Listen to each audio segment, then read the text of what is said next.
morning, good morning. Magandang umaga po sa pamilya ng Gospel of Christ Church.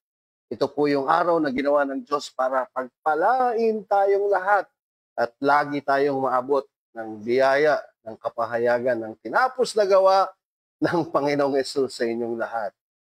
Medyo wala ho tayong on-site service dahil alam nyo na pinapagawa po natin yung ating church.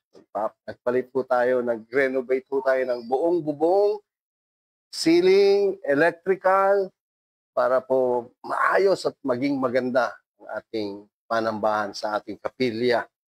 Kaya una ho sa lahat, bago tayo manalangin, nagpapasalamat po ako sa lahat ng GCC, generous, giver, para po sa ating pagpapagawa ng ating iglesia o ng ating kapilya.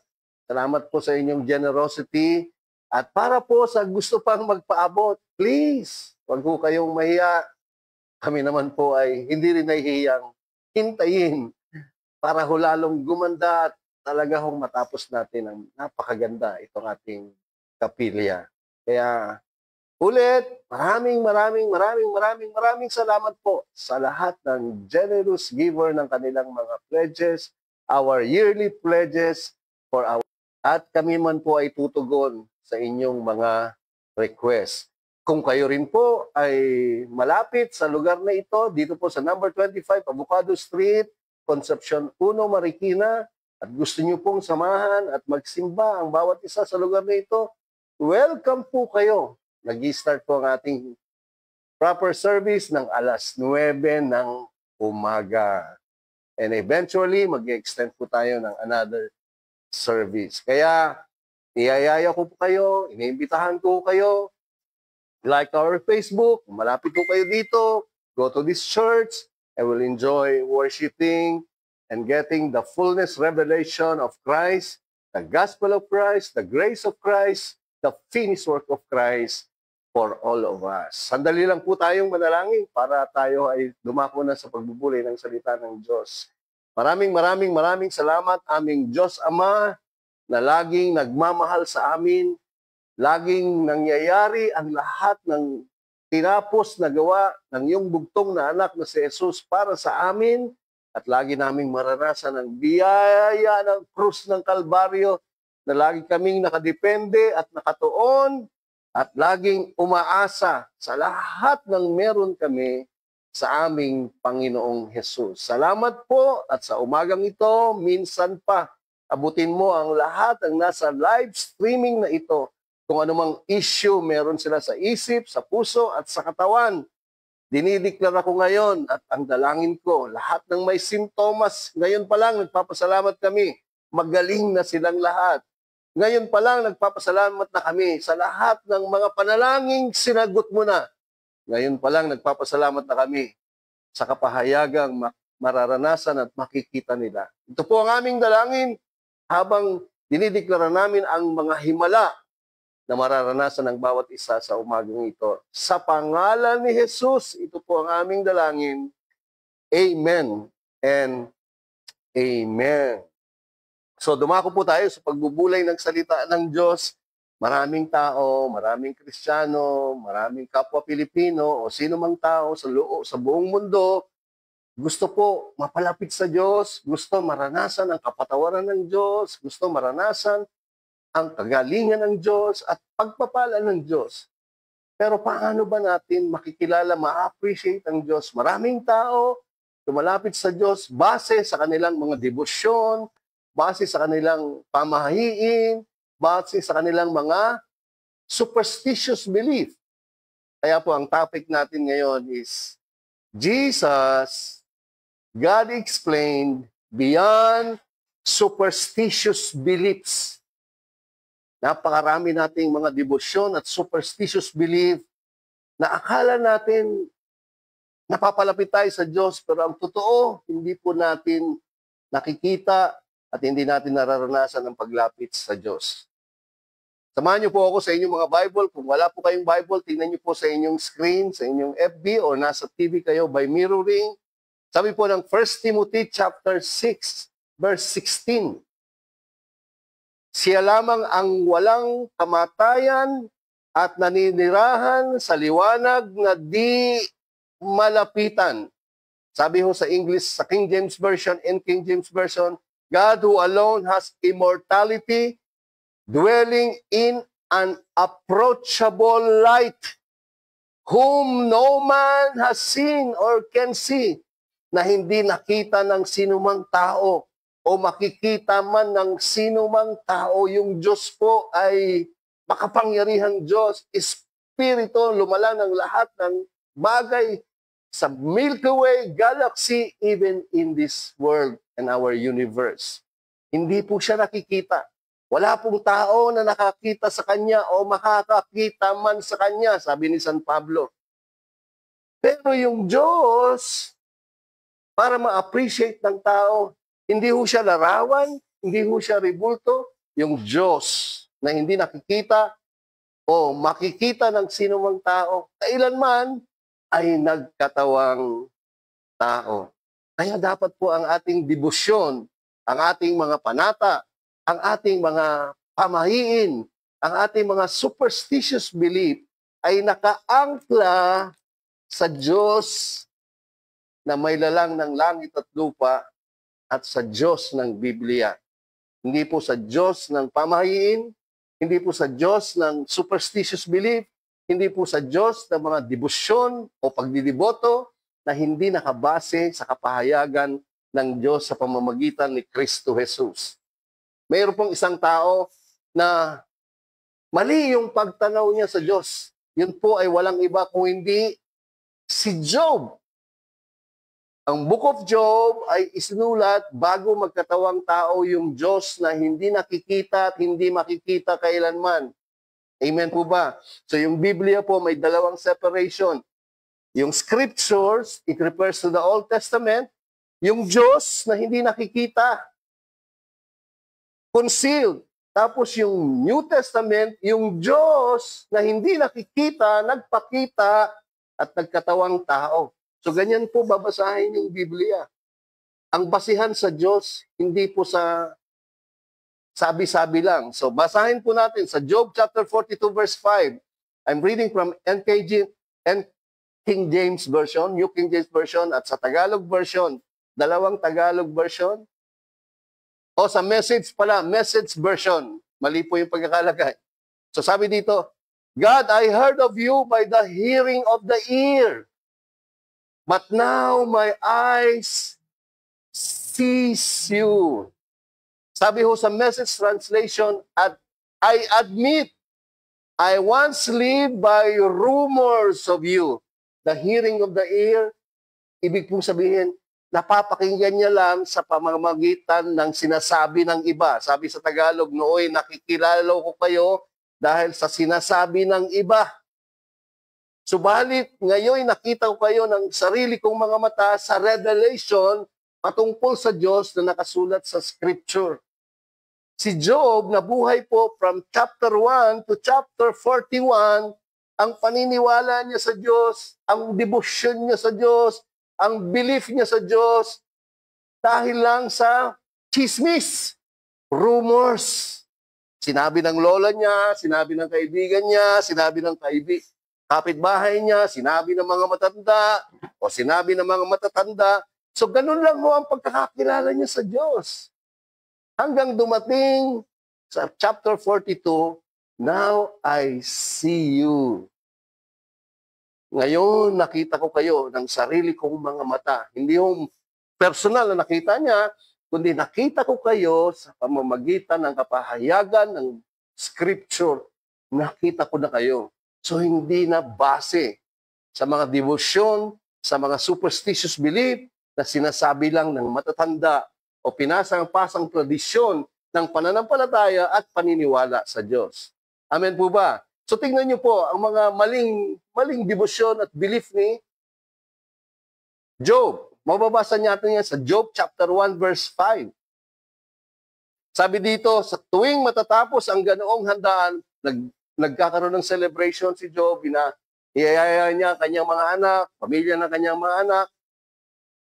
Pinapatawag niya, sabi dito, tuwing matatapos ang ganoong handaan, pinapatawag ni Job ang kanyang mga anak para sa isang ritual.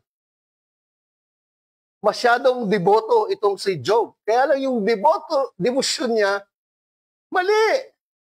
Tumagang bumabangon si Job, kinabukasan upang mag-alay sa Diyos ng handog na sinusunog para sa kanyang mga anak dahil baka lihim na nilalapastanganan ng mga ito ang Diyos at sila'y magkakasala o nagkasala. Thus Job did regularly.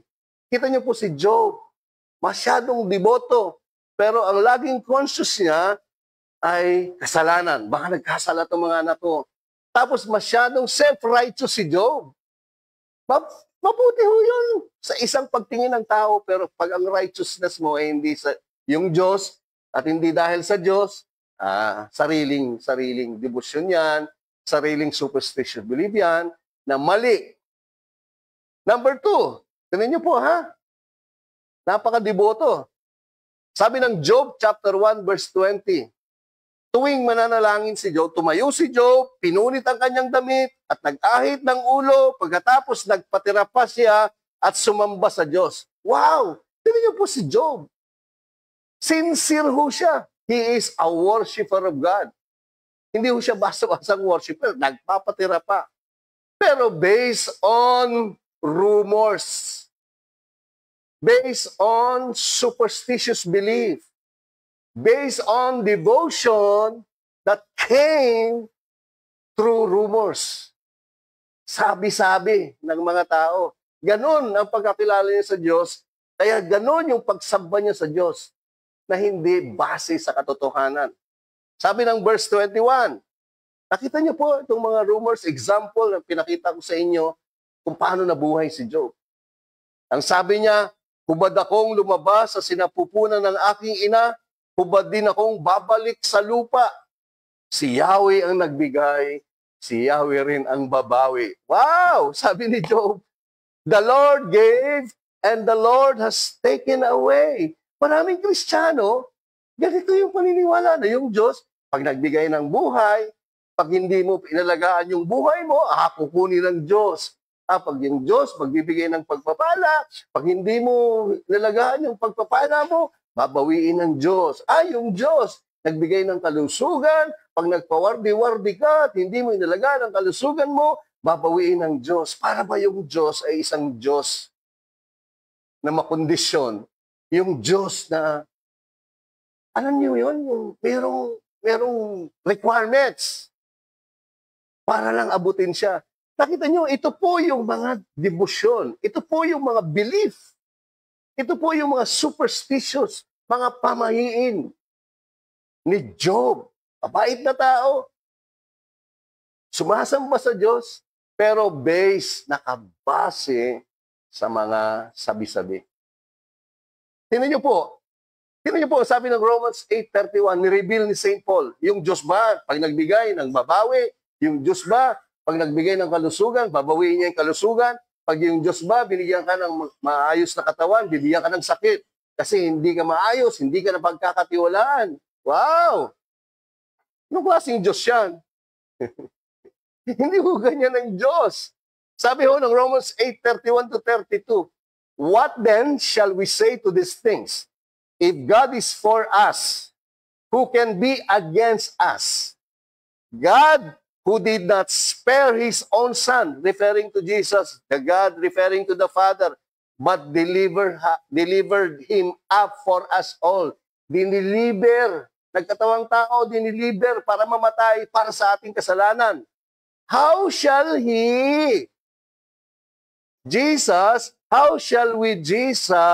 not with Jesus, also freely give us all things.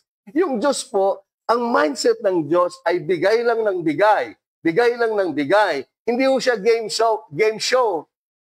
Bigay bawi, bigay bawi, bigay bawi. Isipin niyo po, pag gano'n yung mindset mo, pag gano'n yung devotion mo, na yung Diyos pala ay bigay bawi, malalayo ka na sa Diyos. Akala mo Diyos pa rin yung nilalapitan mo, pero hindi mo alam, hindi na pala Diyos.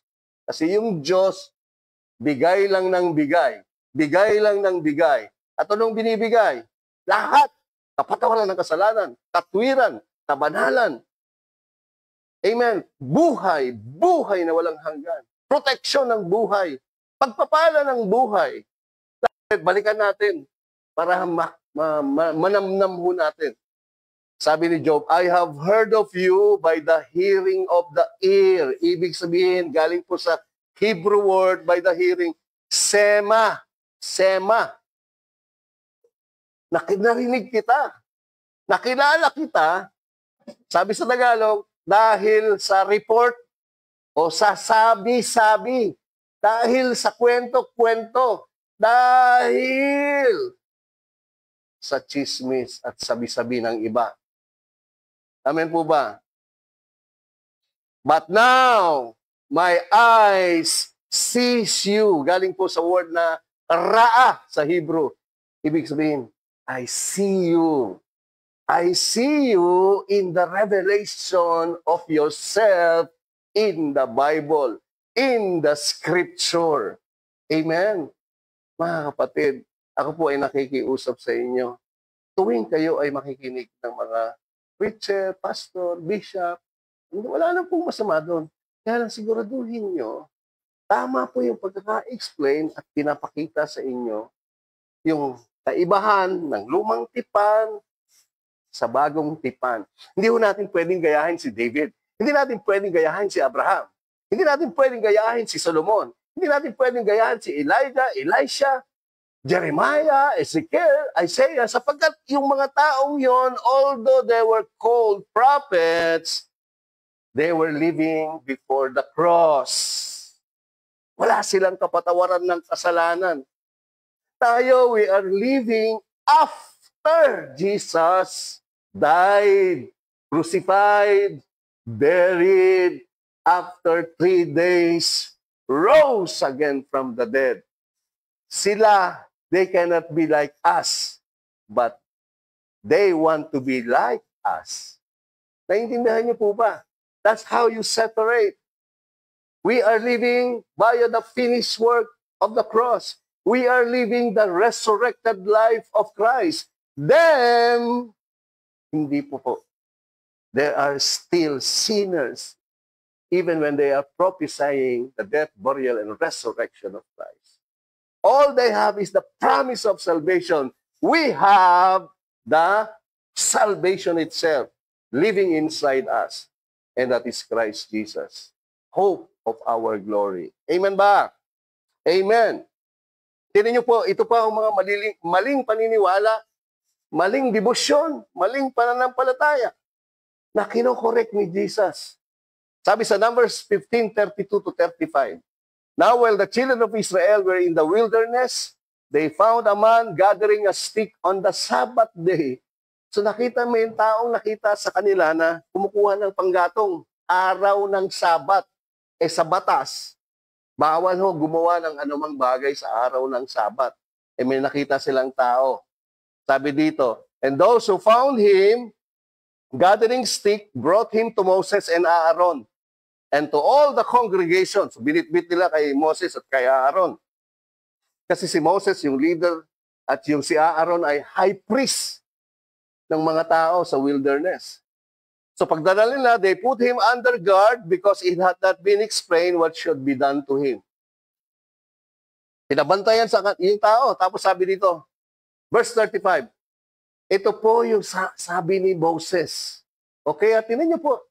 Tinan niyo how Jesus correct yung devotion at mga ginagawa nila Moses in the old na mali. Based on assumption. Then the Lord said, sabi ni Moses, ito daw yung sinabi ni Moses, sinabi ng Diyos kay Moses, yung nahuli na kumukuha ng panggatong sa araw ng Sabat, sabi daw ni Lord, the man must surely be put to death. Apa! Ganun pala. Pag may nagagawa kang mali sa oras, ito ho, kumuha lang ng panggatong. Napakalaking kasalanan na pala sa kanila yon. Yun ho ang assumption ni Moses. Yun ho ang assumption nila eh. Akala ni Moses yung Diyos nagsasalita. Wala nga ho nakakakita sa Diyos, di ba? So all the congregation shall stone him with stones outside the camp. Wow! Tingnan niyo po ang ginawa ni Jesus. Sa John chapter 8, you see, this is the Old Testament, this is the New Testament. The Old Testament will explain by the New Testament. The Old Testament will be corrected by the New Testament. And who is the one who has the authority to correct us? Of course, the Lord Jesus Christ, the God who cannot be seen and nobody will see, that came and made man, born of the Virgin. Amen po ba?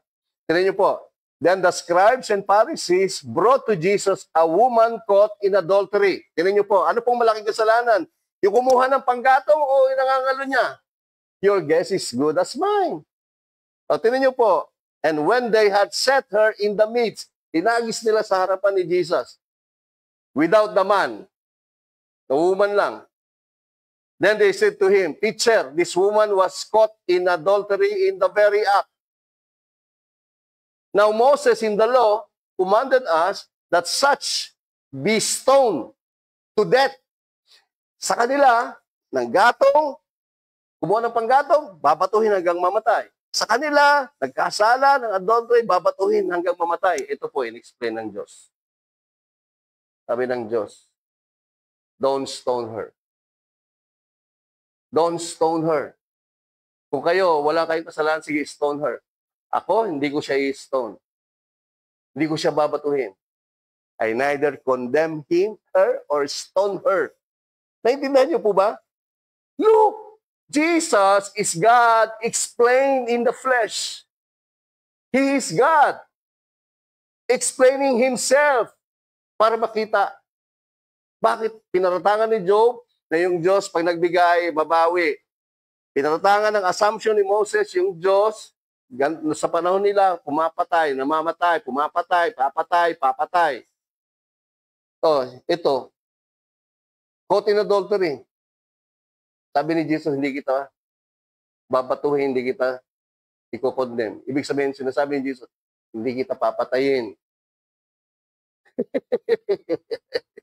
Ang bait ng Diyos. Mga kapatid, i-present natin naman yung Diyos na Diyos talaga. Hindi Diyos na dual personality. Hindi, isa lang ang personality ng Diyos. God give life, eternal life. God give all, freely all things. God did not take, but only give. Amen. Tapos sabi ng verse 12, Then Jesus spoke to them again saying, I am the light of the world. He who follows me, the context of the woman caught in adultery, he who follows me shall not walk in darkness, but have the light of life. Amen. Ibig sabihin, God, as the light, typified by Jesus, presented by Jesus. Jesus is God explained. You want to know God? Look at Jesus. You want to know the heart of God? Look at Jesus. Look. Ito, nangangalo niya na. Iyon, stick lang. Panggatong lang. Amen ba? Alam niyo po, ang ibig sabihin ng light at yung darkness, pag wala si Jesus sa atin, we are in darkness. Darkness is the absence of light. Pag pumunta ka sa isang room, buong-buo na puro dilim, magbukas ka lang mo ng isang posporo, mawawala na yung dilim. Hindi galing sa Diyos yung dilim. Hindi create ng Diyos yung dilim, yung darkness. Darkness is the absence of light. God is light. When God is not in your life, even if you have everything in this world, you are still in darkness. Yan po ang ibig sabihin. And this light is the light of life. Wow! Beautiful. Explain ni Jesus yan, ng Panginoon. God in person explaining Himself. At alam niyo po yung kamatayan? Ang kamatayan, hindi po ang Diyos ang nag-create. Ang nag-create ng kamatayan, yung kamatayan is the absence of life. God is life, the light of life. When you don't have Jesus, ang kapalit, death. Because Jesus is life. Amen ba? Hallelujah. So, ito pa ho. Sabi sa Exodus 25, verse 1 to 8, bibilisan ho natin. Kasi maraming revelation, magiging matatag tayo, at lagi tayong nakatayo kay Jesus Christ at sa Kanya lang at sa lahat ng tinapos niyang gawa. Hindi po nakabase sa atin. Then the Lord spoke to Moses na naman, saying, ito po yung mga assumption, mga devotion, mga belief, na based on haka-haka lang. Then the Lord spoke to Moses, saying, speak to the children of Israel that they bring me an offering. From everyone who gives it willingly, with his heart, you shall take my offering. Sabi daw ni Lord.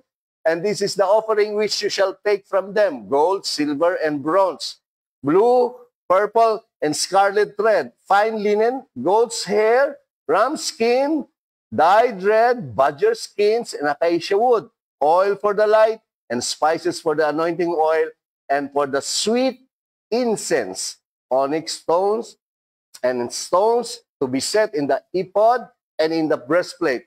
And let them make me a sanctuary. Gawan niyo ako ng templo.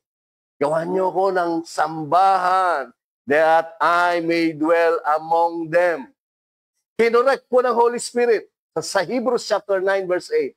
The Holy Spirit indicating this, that the way into the holies of all was not yet made manifest while the first tabernacle was still standing. So lahat po ng ginawa nila doon, wala lang ho. Parang isang cartoon o isang makeshift tabernacle, wala yung Diyos doon. You see? Wala yung Diyos doon. Naintindihan niyo po ba?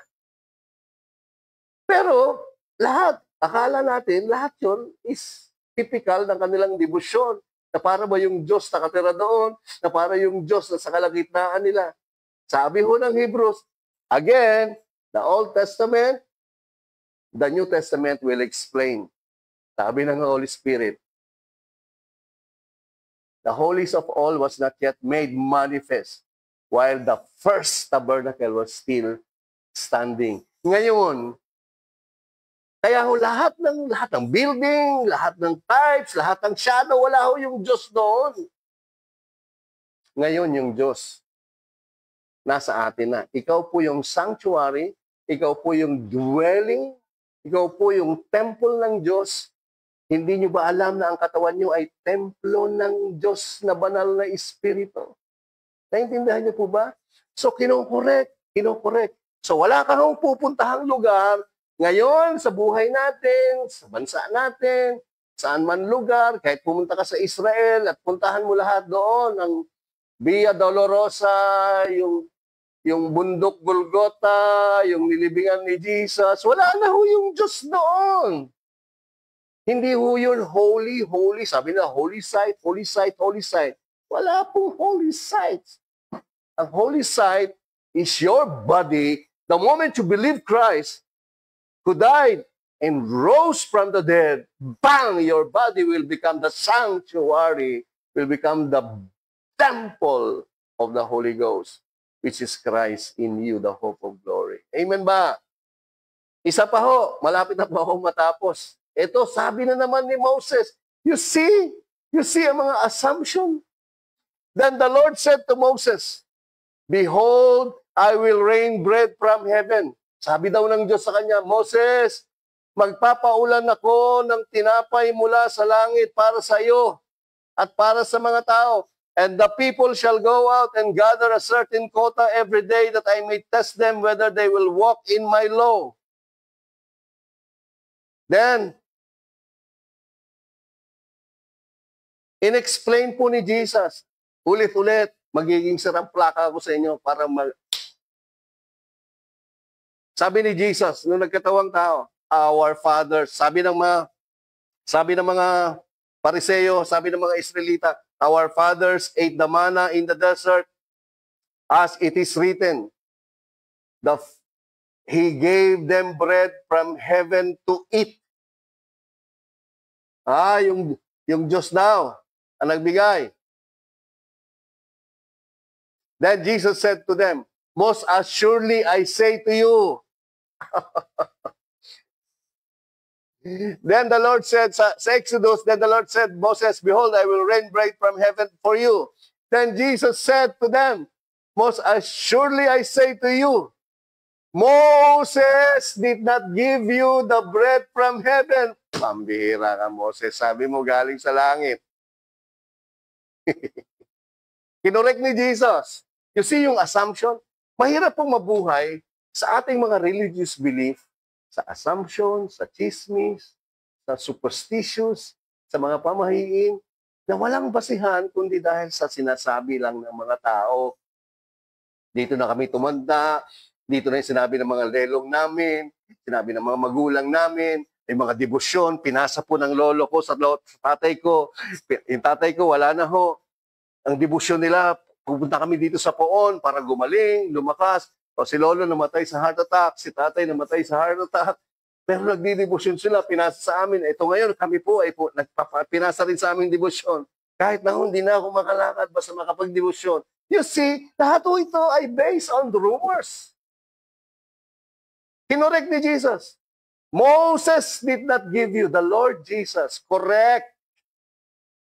Moses did not give you the bread from heaven. But my Father gives you the true bread from heaven. For the bread of God is he who comes down from heaven and gives life to the world.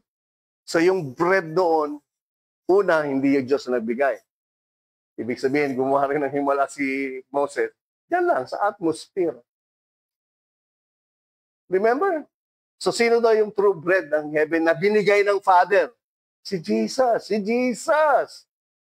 And gives life to the world. Sabi ni Jesus, I am the bread of life. Amen ba? Ni Moses, sabi ni Lord, bigay. You see? You see the assumption? Pati ng mga man of God. Man of God who is not born again. Man of God who is not regenerated. Man of God who lives in sin. Amen. O, ito pa ho, isa.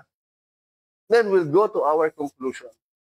Para po yung ating pananampalataya, ako po, alam ko po, mga kababayan namin, lalo na mga kababayan namin Pilipino, mahal na mahal po tayo ng Diyos. Hindi po pumapatay yung Diyos, hindi nagbibigay ng sakit. Pag lumapit tayo sa tamang Diyos, ay gagaling talaga ho tayo. Ito pa, sabi ni Moses, ito yung bilin sa 10 utos. Ito, naniniwala ko, tama to. Hindi na ho, assumption to. Yung mga dugtong lang, mga assumption. Sabi ni Moses, kinasabi ng Diyos sa kanila, huwag kang gagawa para sa inyong sarili ng inukit na larawan o anumang kawangis ng anumang nasa langit o nasa itaas ng langit o nasa lupa sa ibaba o mga nasa tubig sa ilalim ng lupa. Huwag kayong gagawa ng larawan, ribulto, kawangis ng anumang nasa langit. Sabi ng verse 5, huwag mo silang yuyukuran o paglilingkuran man. You see, very specific po ang paalala ng Diyos. Yung Diyos, hindi mo nakikita o walang sino mga makakakita. Yung Diyos, mamaya explain ko, nagpakita. Hindi po sa anyong larawan, hindi po sa anyong ribulto, o anumang kawangis na imahin. Tapos sabi ng Diyos, huwag kayong gagawa, huwag kayong sasamba doon, huwag kayong magbibigay ng debosyon doon, huwag kayong luluhod doon. Tama naman ho yung sinseridad natin, kaya lang mali ho yung Hindi ko, yung inyong puso, ay naku, napakaganda niyan. Kaya lang mali lang ho kung saan nakatuon. Pag tinuon ho natin yan sa totoong Diyos, perfect. You will be a man. You will be the man and you will be the woman who always please God because you believe in the right God of the Bible. Ito po explanation ni St. Paul sa New Testament. Kaya mga minamahal ko, lumayo kayo sa pagsamba sa Diyos-Diyosan. Mga larawan, mga imahe, kawangis, mga ribulto, kawangis ng nasa langit, nasa itaas, nasa lupa, nasa ilalim ng lupa. Explain ni Paul, huwag kayo sasamba. Diretso ho si Paul. Ang turing niya doon, mga Diyos-Diyosan. Sabi ng verse 20, hindi sinasabi ko na ang mga bagay na inahandog ng mga pagano ay kanilang inahandog sa mga demonyo at hindi sa Diyos. Isipin niyo, pag rumors, kawangis, larawan, yuko, debosyon, panata, tapos mali. Sabi ho ni St. Paul, hindi sa Diyos ginagawa. Kanino daw ho? Ay kayo na ho magbasa. Di ko ibig na kayo'y maging kasama ng mga demonyo. Grabe si St. Paul. St. Paul naman. Hindi ho. Hindi. Si St. Paul, sobra niyang mahal ang mga Kristiyano. Lalo na dito sa kanyang mga tinayo na simbahan. Sa Corinto, sa Efeso. Amen. Sa Thessalonica. Sabi ng verse 21, hindi ninyo na may inuman ang kopa ng Panginoon at ang kopa ng mga demonyo. Kaya't hindi maaaring makisalo sa mesa ng Panginoon at sa mesa ng mga demonyo. Nakita niyo po, pag ang debosyon po natin at pananiwala natin, pananampalataya natin nakabase sa sabi-sabi, sa tradisyon, sa pamahiin, sabi ni Lolo, ni Lelong, ni Lolo, ni Lola, hindi natin alam at hindi nakabase ho sa kapahayagan ng Bible. Alam na natin kung kanino natin binibigay ang pagsamba at debosyon na yan. At ayaw ho ng Diyos yan para sa inyo. Hindi ho makakabuti sa inyo yan. Sobrang mahal tayo ng Diyos. Hindi ho nakakabuti sa atin. Sabi ni Jesus, kaya nung nagkatawang tao si Jesus, yung Diyos, ulit, Jesus is God explained. Jesus is God explained beyond sa mga debosyon, sa mga pamahiin, sa mga paniniwala, mga superstitious belief na malayo sa kapahayagan ng Diyos. Kumbaga, mga debosyon, superstitious belief, paniniwala na hindi nakabase sa revelation ng Diyos sa kanyang salita. Parang ito po yan, parang north, south. Hindi talaga mag-aabot. Kahit na po gaano ka sa puso yung pagdidebosyon, pag hindi ayon salita ng Diyos. Sabi ko dito ni Jesus, sinasaliksik ninyo ang mga kasulatan, referring to Genesis to Malakay. Sa pag-aakalang doon ninyo matatagpuan ang buhay na walang hanggan, sabi ni Jesus. Yung mga kasulatan na yan, yung Genesis to Malakay, yan ang nagpapatotoo tungkol sa akin. Isipin niyo po, yung 39 books, na ang daming assumption, at dyan ho, hinula, mula sa Genesis hanggang Malakay, yung mangyayari na si Jesus, yung Diyos, magkakatawang tao, papanganak ng birhen, magsasakripisyo dahil sa kasalanan natin, ipapako sa krus, pagkatapos ililibing, batas ng 3 araw, mabubuhay na magmuli. Sabi ni Jesus, itong mga kasulatan, tinan niyo po sila. Tinan niyo po ang mga Israelita. Meron na ho silang scripture. Mali pa rin. Lalo na ho tayo. Ang mga pamahiin natin, pananampalataya natin, at mga debosyon natin, wala na hong basihan, kundi sa turo ng tao, sa sinasabi ng tao, sa binabalita, chinichismis ng tao. Lalo na ho tayong lalayo. Sila ho, ando na yung kasulatan sa kanila. Mali pa rin ang pagbasa nila. Based on rumors and assumption. Si Job ganun, si Moses, ang dami niya hong assumption na hindi nagpapatotoo kung ano yung ugali at karakter ng Diyos. Sabi ni Jesus, sa mga kasulatang iyan na nagpapatotoo tungkol sa akin, ngunit ayaw naman ninyong lumapit sa akin upang kayo'y magkaroon ng buhay. Amen. Nandiyan po ba kayo? Kaya sabi ni Pablo sa mga Hudyo, kasi ganun ho, kamahal ni Pablo yung mga Hudyo, kasi siya din ay isang Hudyo. Sabi niya, mga kapatid, ang pinakananais ng puso ko at dinadalangin ko sa Diyos ay ang buong Israel ay maligtas. Ako din po, at tayo din po, gusto natin, pangarap natin, dapat lahat ng Pilipino maligtas. Ano po ba ang kaligtasan? Ito po, verse 2, sapagkat saksi ako na sila'y masigasig na maging kalugod-lugod sa Diyos. Tayo ho, mga Pilipino, pagtungkol sa debosyon, mga panata, mga superstitious belief, mga paniniwala, napaka-deboto po natin. Super! At hanga po ako sa debosyon ng mga Pilipino. Katulad din po ng mga Israelita. Kaya lang, based sa chismis, sa haka-haka. Sapagkat saksi ako na sila ay masipag na maging kalugod-lugod sa Diyos, masigasig. Hindi nga lamang batay sa tamang kaalaman. Ang devotion, ang belief, ang panata, nakabase sa tama o sa katotohanang kaalaman. Sa Greek, epignosis, correct, exact, perfect na kaalaman patungkol sa Diyos. Sila, yung mga Hudyo, ganun din. Masyadong deboto, hindi nga lamang batay sa tamang kaalaman. Verse 3, dahil hindi nila kinikilala ang pamamaraan ng Diyos upang gawing matuwid ang tao. At nagsisikap silang gumawa ng sarili nilang pamamaraan. Hindi sila nagpapasakop sa pamamaraang itinakda ng Diyos. Nakita niyo po? Ganun din po sila.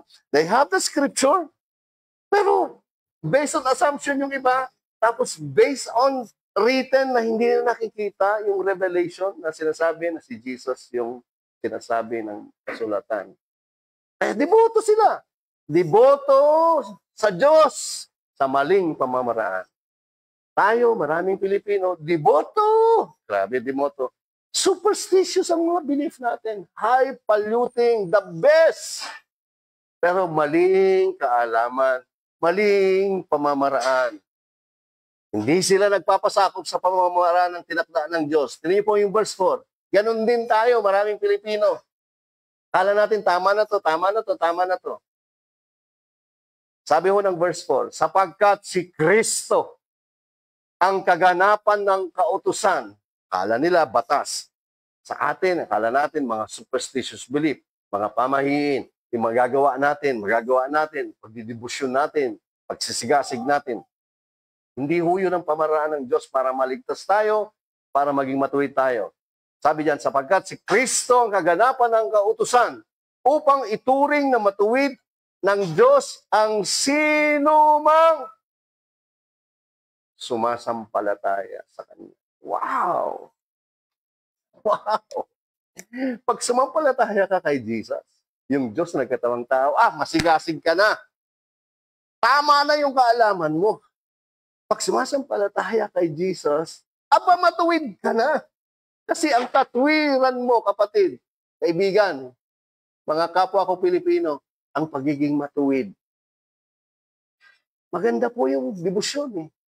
Kaya lang, pag mali yung pamamaraan, wala pong effect sa atin. Akala natin, nagpagod tayo, nasaktan tayo, nasugatan tayo, naghirap tayo, akala natin, okay na. Malulugod na yung Diyos. Okay na. Mapapatawad na ako ng Diyos. Okay na. Magiging matuwid na ako. Nakita niyo po, napaka-specific ng Biblia. Pag sumampalataya kayo kay Jesus, bang! Masigasig kayo, tamang debosyon nyo, sa tamang kaalaman, matuwid na kayo, pinawi na ang ating mga kasalanan. Amen ba? Amen! Hindi ko kayo marinig. Wow! Hallelujah! Kaya po, nung para i-correct. Kinorek ni Jesus, di ba? Nagkatawang tao yung Diyos para i-correct ang lahat ng maling debosyon, maling pananampalataya, maling superstitious belief, maling pamamaraan ng paglapit sa Diyos. Wala na hong greater na mag-explain yan kung hindi yung Diyos mismo. Kaya nagkatawang tao siya. Nakita niyo po, nung bumaba si Jesus, sabi ng Matthew 9:35, nilibot ni Jesus ang lahat ng mga bayan. O, yung mga debosyon natin, ang inililibot natin, yung mga paniniwala natin sa mga barabarangay. Kaya nagkakatraffic-traffic. Okay lang naman yan. Maganda sana ang debosyon niya. No? So, sa tamang kaalaman lamang po. No? So, nilibot ni Jesus. Si Jesus, walang sinakyan. Siya mismo naglakad kasi siya yung Diyos nagkatawang tao. Ang mga bayan at nayon, doon sa Israel. Alam po ang ginagawa ni Jesus? Hindi po siya nagpapalapit sa kanya yung tao at hinihipo siya para gumaling siya. Nakita niyo po si Jesus, hindi larawan, hindi imahen, hindi ribulto. In person, God who became man. So nagturo siya. Alam niyo pong ginawa niya? Nagtuturo siya sa kanilang mga simbahan, sa mga sinagoga. Ano pong ginagawa ng Diyos na ito na nagkatawang tao? Pinangaral ang magandang balita. Ano po yung magandang balita tungkol sa pag-aari ng Diyos? Ito po yung death, yung birth, sacrifice, death, burial, and resurrection na hinula ng mga propeta ng Genesis hanggang Malakay. Yun po yung tinuturo ni Jesus. Wala akong Bible si Jesus, kundi yung scripture tungkol sa pag-aari ng Diyos. Pagkatapos, nakita niyo po, pinagaling din niya ang lahat ng uri ng sakit at karamdaman.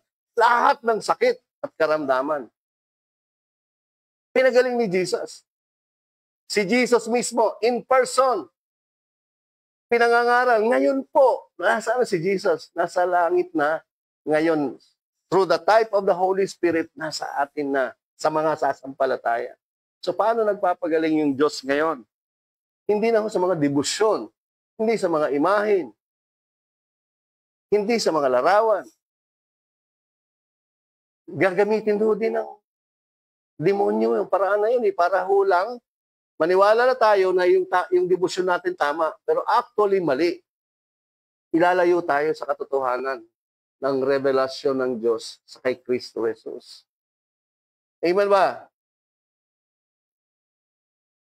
Tignan niyo po, sabi ng John 1:18, no one has seen God. Inulit ko lang yung revelation ni Paul kay Timothy. At any time, wala nakakita si Diyos. Hindi nakita ni Moses, hindi nakita ni Abraham, hindi nakita ni Isaiah. Wala nakakita. The only begotten Son who is in the bosom of the Father, that means yung bosom galing po sa Greek word na kolpos. Jesus who is at the heart of the Father. He has declared exegomai, unfold, explain God to us. John 1:14, and the Word became flesh. The Word became flesh, yung salita na nandoon sa simula, nagkatawang tao. Pansinin niyo po, no offense po, we should know the truth. Nagkatawang tao, hindi mo nagkatawang ribulto, nagkatawang imahin, pinikturan at nilagay sa larawan. Specific ang Bible. Isang beses lang nagkatawang tao, yung Diyos, para explain niya yung Diyos sa atin. Pagkatapos yun, namatay at nabuhay na magmuli. Walang larawan, walang huwangis, walang ribulto, walang anumang kawangis sa langit at sa lupa. Amen po ba? So, in-explain ng Diyos. Jesus Christ, in-explain niya yung Father, in-explain niya yung Diyos. Jesus, sabi ni Jesus, Philip, pag nakita mo na ako, nakita mo na yung Father. Philip, pag nakita mo yung ako, nakita mo na yung Diyos. Amen ba? So, in-explain ni Jesus. Sabi ho ni John, sa kanyang Ephesians, sa 1 John chapter 1 verse 3, yung buhat sa pasimula na aming narinig nila in person, na aming nakita ng mga mata namin, aming napagmasdan at nahipo. Tingin, ang mga debosyon natin ngayon, nakita sa larawan, nahipo sa ribulto, nahipo sa mga imahen. Good, but wrong. Sila narinig, nakita, napagmasdan at nahipo ng aming mga kamay tungkol sa salita ng buhay. Nakita nila in person. In person. Not in picture. Not in imagery or images. Not in the statute. In person. Kaya sinasabi ni Apostle John, hey, wala na kayong makikitang ganito. Tapos na. At hindi rin naman tinuro ni Jesus na siya ay larawan, na siya ay ribulto, na siya ay statue. Amen ba? Tapos sabi dito, at ang buhay na ito, ang buhay, siya yung salita ng buhay. So kung nasa iyo si Jesus, by believing on the gospel, by believing on the gospel of Christ, ang buhay na ito ay nahayag. Inulit-ulit, aming nakita, nahipo, nahawakan, aming pinatutuhanan sa inyo. Tingnan niyo po paano ipinapahayag yung Diyos. Tamang pagkilala sa Diyos, tamang pananampalataya sa Diyos, tamang debosyon sa Diyos. Sabi ni Saint John, Apostle John, aming binabalita. Nakita niyo? Hindi niya sinabi, ito ang larawan ng Diyos, ito ang wangis ng Diyos, ito ang ribulto ng hindi ho. Binabalita. Dinideklara. Binabalita namin sa inyo, ang buhay na walang hanggan, na kasama ng Ama at sa amin ay ipinahayag. Sa kanila, na-receive nila by personal revelation and by the scripture revelation. Personal in human form. That's backed up by the scripture, Genesis to Malakay. Ganun din yung binabalita sa atin. Ngayon, wala nang imahin ng tao. Revelasyon patungkol sa Bible. Katotohanan, tamang kaalaman. Sapagkat ang Diyos ay Espiritu, lahat ng sasamba sa Kanya, sasamba, hindi sa anumang picture o anumang ribulto o imahin. Sasamba sa katotohanan na pinahayag ng Genesis to Malakay, personified ng Matthew, Mark, Luke, and John, at nireveal ng Acts to Revelation. Amen. Ang ganda-ganda, galing-galing ng Diyos. Ang galing ng kwento ng Diyos. Ganda-ganda, pagsusundan lang natin, hindi tayo maliligaw.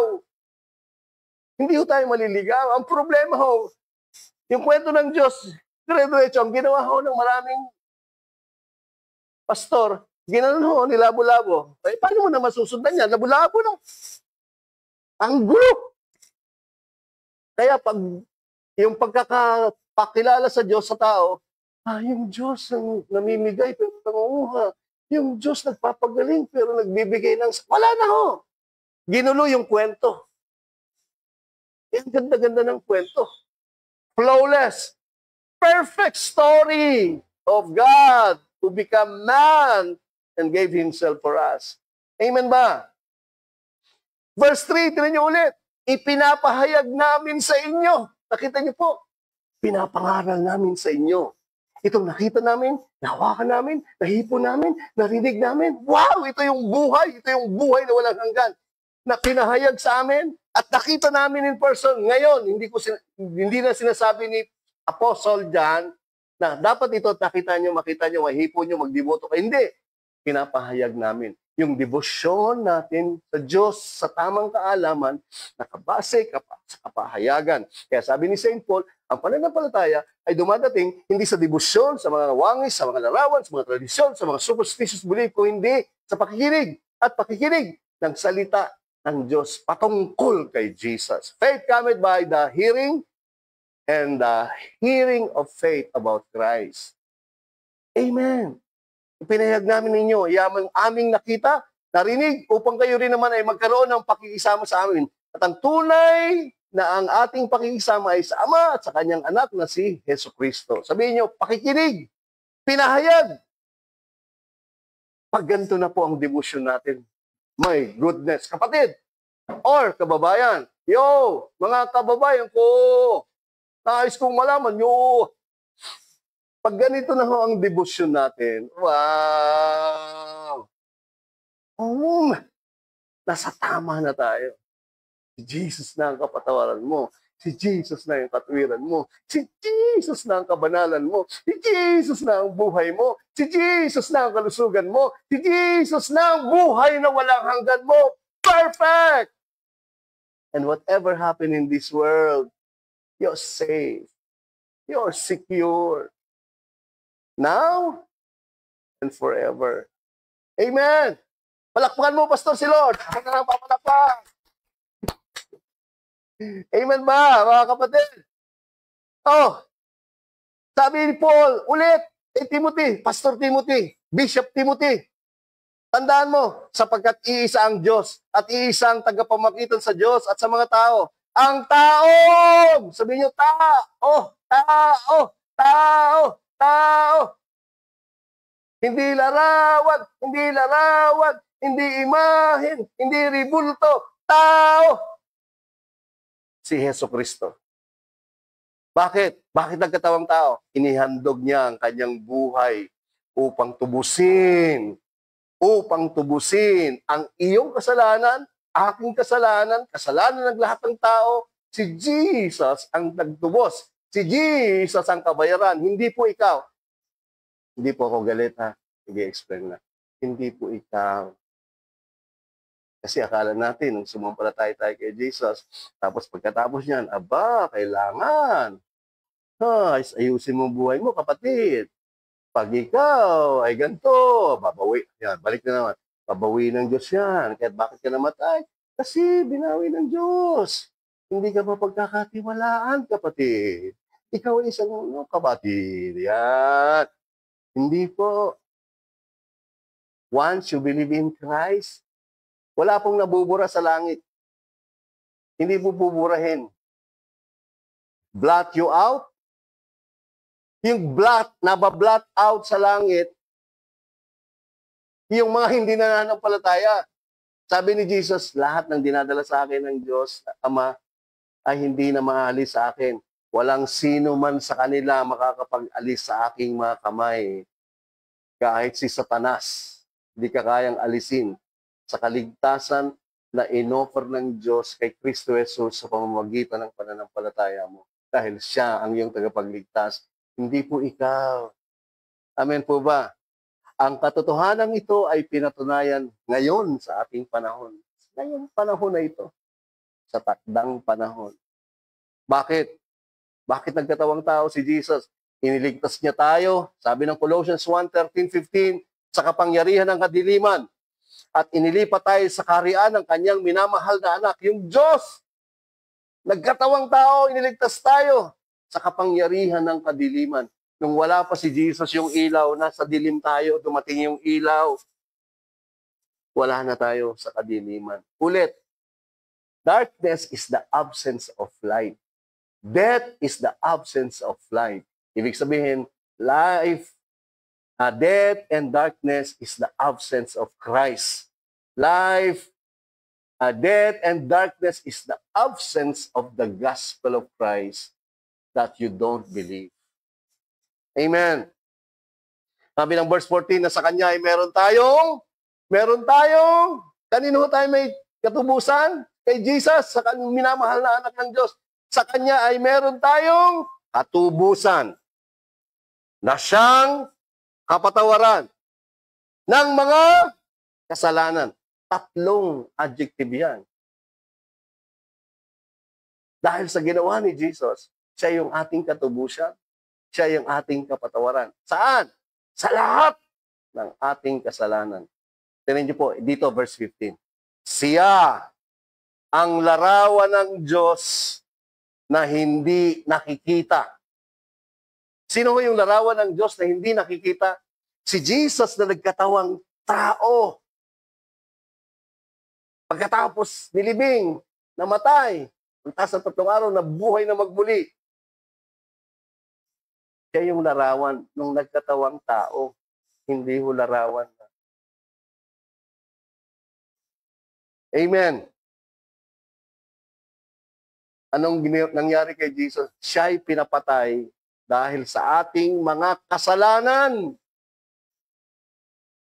At muling binuhay upang tayo'y mapawalang sala. Yan po ang pinapahayag ni Pablo, pinapahayag ni Pedro, pinapahayag ni Pete, ni John, pinahayag ni Paul kay Timothy, pinahayag ni Paul kay Titus. Yan po ang mga epistles ni Paul sa Corinthians, sa Romans, Thessalonians, Timothy, Titus, Ephesians, Philemon. Yan po ang epistles ni John sa 1 John, 2 John, 3 John. Yan po yung historical facts na nangyari sa Acts, Book of Acts. Yan po yung epistles at revelation kay Peter sa 1 Peter at sa 2 Peter. At yan po yung vision ni John explained by the epistles of John, yung Book of Revelation. Mga kapatid, grabe, super duper. Ang ganda ng kwento ng pagliligtas ng Diyos. Kaya sa umagang ito, if you believe that, you just believe. Hindi ka kailangang maging deboto sa anumang relihiyon, deboto sa anumang pamahiin o superstitious belief to experience health and healing. Secondary na lang ho yan. What is the best miracle ng buhay? Na sa pamamagitan ng kamatayan at pagkabuhay na muli ni Jesus. Yung kamatayan niya ho, mga kapatid, huwag mong patayin yung sarili mo. You are already died. You have been crucified. Crucified. When Jesus was crucified, you are crucified. Because Jesus died as you. Don't die for yourself. Because Jesus already died. That's why He became man. He already died for you. His death is your death. His death is not His death for Himself. His death is your death as a man. Because you man, we man, are sinners. That's why He became man. Took away our sins. Paid all of it on the cross. Died. Buried. After 3 days, binuhay na muli upang tayo'y mapawalang sala. His resurrection, His birth, sacrifice, death, burial, and resurrection in ascension is ours. Ours when we believe on Him. That's it. That's it you're going to do. Hindi na ho kailangan magpasan, magpakahirap, maaksidente, maatake pa, masaktan pa, para lang sa debosyon. Kasi lahat ho yan ay tinapos na ng Panginoong Jesus. Amen po ba? Amen! So Jesus, God, explained beyond our superstitious belief. Kapatid, ayaw kitang hamunin. Based on the revelation, all I want you to do is to accept that. Kahit o nakabulat yung mata mo, if you accept that in your mind, in your heart, mararanasan mo po ang lahat ng benepisyo ng krus ng Kalbaryo at pagkabuhay na muli ng ating Panginoon para sa iyo at para sa pamilya mo. Amen po ba? So tayo po ay manalangin. Hallelujah! So lahat ng may sintomas sa katawan, I am declaring you, all of you, lahat, mula ulo hanggang paa, anumang parte ng ulo nyo, mind, head, anumang parte ng katawan nyo, sa labas, ang inyong lungs, ang inyong puso, ang inyong esophagus, ang inyong breast, ang inyong kidneys, ang iyong small and large intestine, ang iyong anus, all the veins that is not properly functioning. I am declaring and prophesying via the finished work of Christ. Those limbs, those parts of the body, I command you, healed, healed, healed, and you're so healthy. And of course, you are saved. You have life, and you have eternal life in Christ Jesus. Magandang umaga po ulit. Congratulations sa lahat. Again, sa GCC family, thank you for your generosity. Continue to pray for our church. Continue to pray for Brother Nestor or Pastor Nestor. And I'm very thankful for all of you. Please comment, share this live streaming, share sa inyong mga pamilya, share sa inyong mga kaibigan. And please, please, please, I'm telling you, you are always blessed. God, through Christ, is your miracle. Happy morning! Bless you! See you Sunday on our site. Magkakaroon na ho tayo ng on-site Sunday service. I love you with the love of the Lord. God bless!